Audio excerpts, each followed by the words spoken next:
BJP పార్టీలో join అయిన గువ్వల బాలరాజు అక్కడ అంటే సొంత పార్టీలోనే ఆయనకి సరైన ఆదరణ లేదు అని కూడా అక్కడి ప్రజలైతే మాట్లాడుకున్నారు.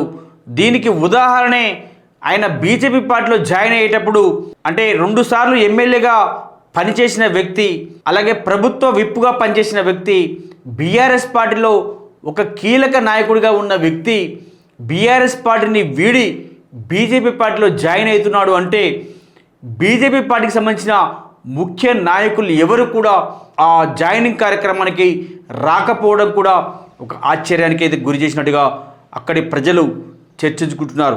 సేమ్ టైం అదే జాయినింగ్ ప్రోగ్రాంలో బీజేపీ పార్టీకి సంబంధించిన రాష్ట్ర అధ్యక్షుడు రామచంద్రరావు మాట్లాడుతూ గువ్వల బాలరాజుకి ప్రస్తుతం తాత్కాలిక సభ్యత్వం ఇస్తున్నాను, ఆయన ఒక 100 మందిని జాయిన్ చేయించిన తర్వాత ఆయనకి శాశ్వత సభ్యత్వం ఇస్తాను అని చెప్పడం కూడా రాజకీయ వర్గాల్లో అయితే చర్చకు దారితీసిందనే చెప్పుకోవచ్చు. అంటే గువ్వల బాలరాజు 100 మందిని కూడా బీజేపీలో జాయిన్ చేయలేనంత పరిస్థితులలో ఉన్నాడా అంటూ కూడా అచ్చంపేట ప్రజలైతే చర్చించుకుంటున్నారు.